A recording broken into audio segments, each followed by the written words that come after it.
Okay, thank you very much. I appreciate everybody being here, cabinet meeting. And this looks like it will probably be our last cabinet meeting until the new year, but who knows? You never know what happens with cabinet meetings. We've had some really great and productive ones, and this will be one of celebration because of what took place last night. We had a historic victory for the American people. It'll go through final passage today in the House. Then the congressmen and women and the Senate will be coming over, the Republican Senate. Unfortunately, the Democrats don't like to see tax cutting. They like to see tax increases. And they like to complain, but they don't get it done, unfortunately. But they complain a lot. So we're going to have the Republican senators come over. We're going to have the Republican members of the House come over. We're going to have a news conference.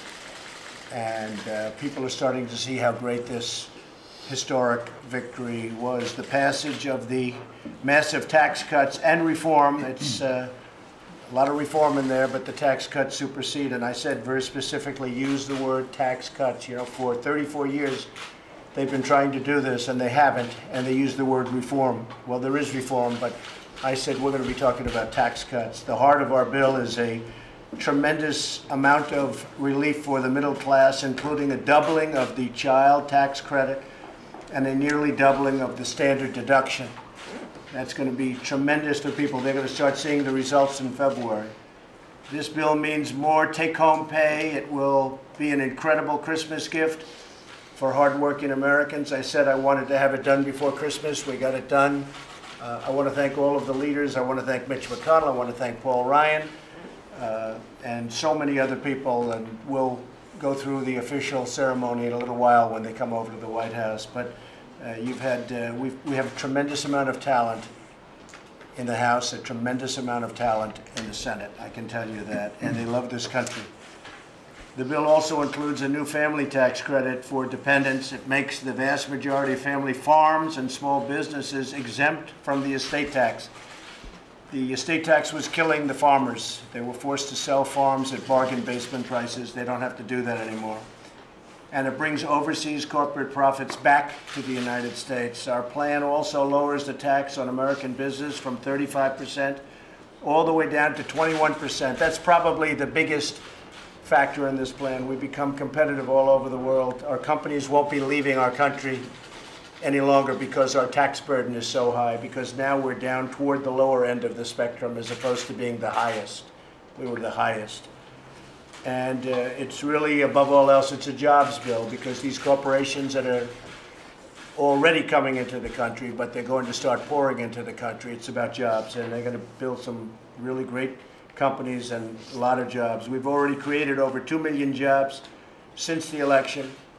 The stock market, as you see, it's at an all-time high yet again. I think that's 86 times since I got elected. 86 times we're at an all-time high.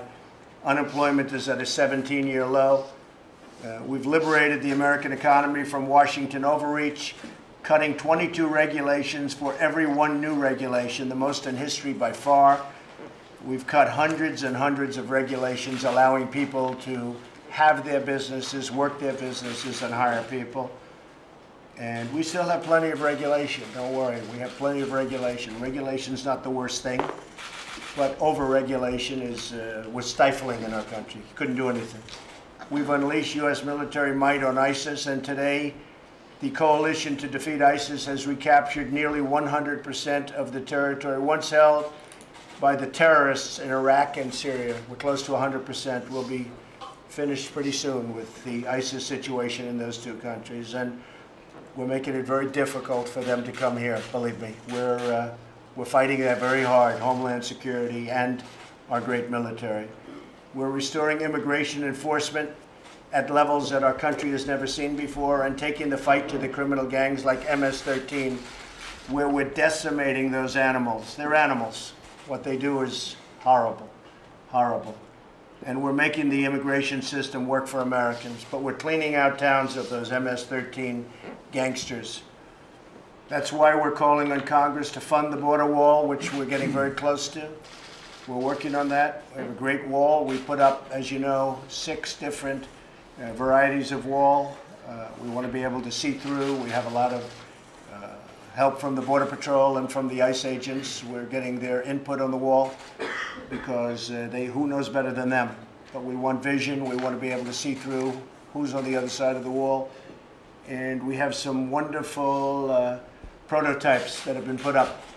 And I may be going there very shortly to look at them in their final form.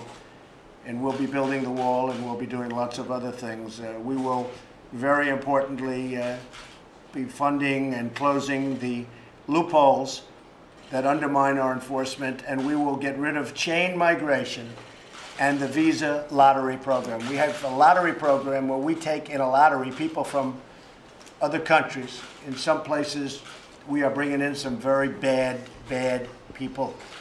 And through chain migration and through the lottery, the man that ran over people on the West Side Highway in Manhattan a month ago, 2 months ago, he came in through the visa lottery. We don't want this group of people anymore. People met him in the neighborhood. They all said he was horrible, nasty, mean, wouldn't talk to people. They could see it coming. They could actually see it coming. When they went back to his area where he lived, they could see it coming. They said, what's he doing here? Well, when we take people in the lottery, they're not putting their best people in the lottery. It's common sense. They're not saying, oh, let's take our best people and let's put them into the lottery so that we can send them over to the United States. No, they put their worst people into the lottery. And that's what we get in many cases. So that's not going to be happening anymore. We're going to end it. So we're ending the lottery. We're ending the chain migration, where in his case, they say he might have had up to 24 people come in with him indirectly. Aunts, uncles, cousins, grandfathers, grandmothers. And they come in because one guy gets in, then you bring the whole family. And not a lot of jobs there either, I want to tell you. Not a lot of working jobs. We're rebuilding our nation, we're rebuilding our confidence, and we're standing in the world as a different country. We're being respected again. Today, the entire world can see that America is coming back, and America is coming back rapidly and strongly. They see that with what's going on economically. This is even before the tax cuts have been approved. And I have to say that a lot of people thought the tax cuts have been approved. I heard a couple of our folks, Steve and Gary and a few others this morning, and they're thinking that the market hasn't fully digested what they've got here. I don't think the market's even begun to realize how good these are, like, for instance, full expensing and other things. We have things in there that is so incredible. One of the great things is bringing back perhaps $4 trillion back into our country. $4 trillion of money that we couldn't get back because of our tax code and because of regulation. We were unable. That money now can flow back into our country and produce jobs and go into our companies where they want to spend it. They want to spend the money here. They weren't allowed to. Americans are filled with excitement for the future, optimism like they haven't seen. You've seen all the charts, and enthusiasm for the incredible possibilities that lie ahead for our country. At this wonderful time, it's a blessed season. We have a blessed country. We're renewing our bonds of loyalty to each other and to this nation. This nation is a nation with tremendous spirit again. You see that. Housing confidence is the highest it's been in many years, just came out. Manufacturing, the highest level of confidence they've had since they started doing it many years ago. And business, it has the highest level of confidence. So we're doing a lot of things. So we'll be meeting again. The cabinet will be meeting again shortly. But we have done a job like no administration has done. We get the final passage, and we are waiting for that final passage. As you know, we do have to go through one more vote in the House, and that's being done virtually as we speak. So when that's done, you add all of that to what we've done in terms of regulatory, in terms of military. As you know, we're going $700 billion for military. We're rebuilding our military. We cannot have a weak military in this time and age. So we're rebuilding our military. But when you add it all up together, and then you add two things, the individual mandate is being repealed. When the individual mandate is being repealed, that means Obamacare is being repealed because they get their money from the individual mandate. So the individual mandate is being repealed. So in this bill, not only do we have massive tax cuts and tax reform, we have essentially repealed Obamacare, and we'll come up with something that will be much better, whether it's block grants or whether it's taking what we have and doing something terrific. But Obamacare has been repealed in this bill. We didn't want to bring it up. I told people specifically, be quiet with the fake news media because I don't want them talking too much about it, because I didn't know how people would. But now that it's approved, I can say the individual mandate on health care where you had to pay not to have insurance. Okay, think of that one. You pay not to have insurance. The individual mandate has been repealed. The other one is ANWR. So a friend of mine who was in the oil business said, I can't believe it, ANWR, they've been trying to get it for 40 years. 40 years, and I didn't know that. We have ANWR. We're going to start drilling in ANWR, one of the largest oil reserves in the world, that for 40 years this country was unable to touch. That by itself would be a massive bill. It'll be one of our biggest oil reserves. It's one of the biggest in the world. Puts us at a level that we're not even at now, and we're doing very well in terms of, as you know, energy. But ANWR by itself would be a big bill. But that's when it hit me, when he said, you know, they've been trying to get that, the Bushes, everybody, all the way back to Reagan. Reagan tried to get it. Bush tried to get it. Everybody tried to get it. They couldn't get it passed. That just happens to be here. And we did that at the request of the two great senators from the state of Alaska, which is a very special place. But I will tell you, ANWR is a big, big deal. It's not ever mentioned by the press, and that was fine until now. Now you can mention it. So we're going to have tremendous energy coming out of that part of the world, and people have wanted to do it for 40 years. So with that, I'm going to ask Ben Carson, and you can stay if you want it, because you need the prayer more than I do, I think. You may be the only one. Maybe a good, solid prayer, and they'll be honest, Ben. Is that possible? So Ben, we'll ask you to say grace. Okay. Thank you. Our kind Father in heaven, we're so thankful for the opportunities and the freedom that you've granted us in this country.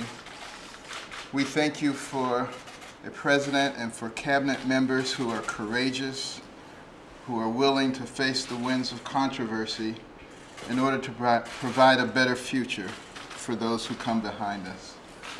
We're thankful for the unity in Congress that has presented an opportunity for our economy to expand so that we can fight the corrosive debt that has been destroying our future.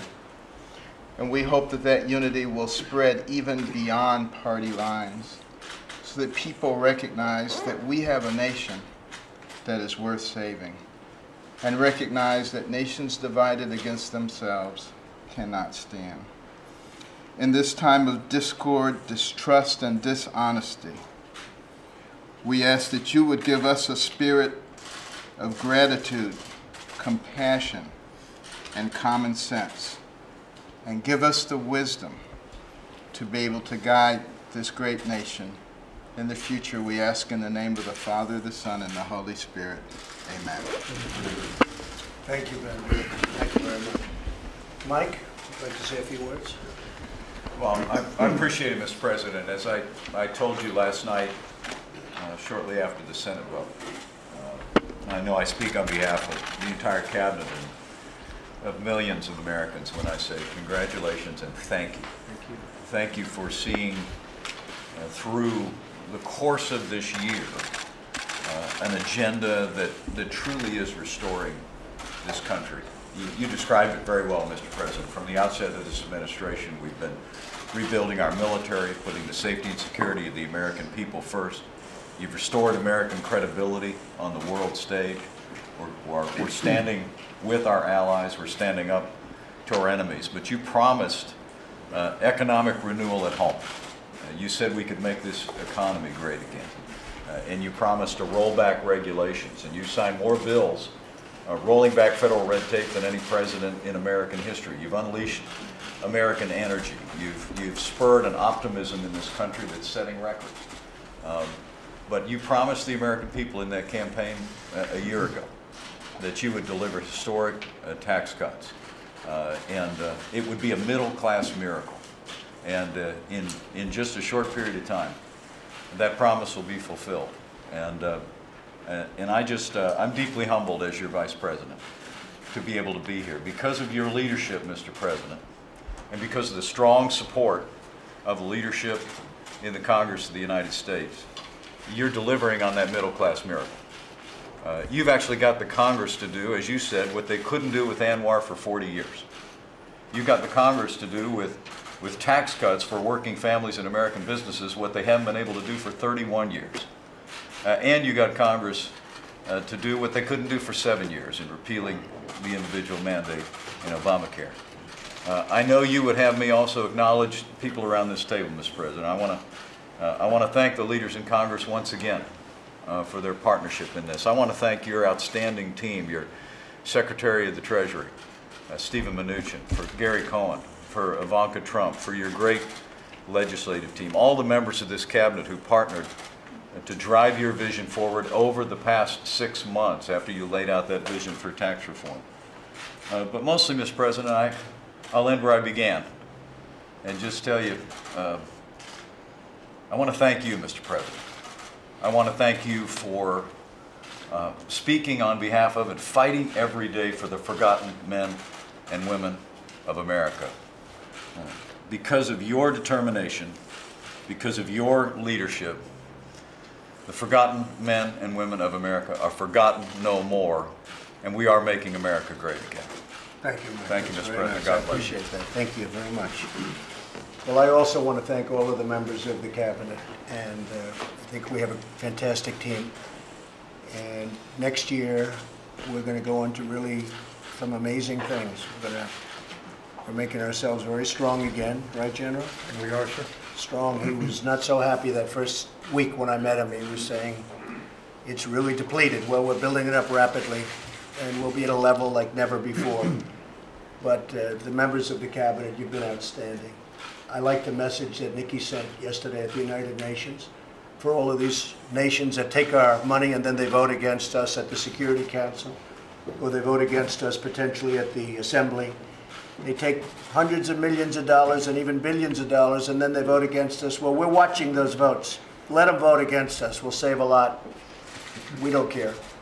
But this isn't like it used to be, where they could vote against you and then you pay them hundreds of millions of dollars and nobody knows what they're doing. So, Nikki, that was the right message that you and I agreed to be sent yesterday, and I've had a lot of good comment on it, believe me. People are tired of the United States.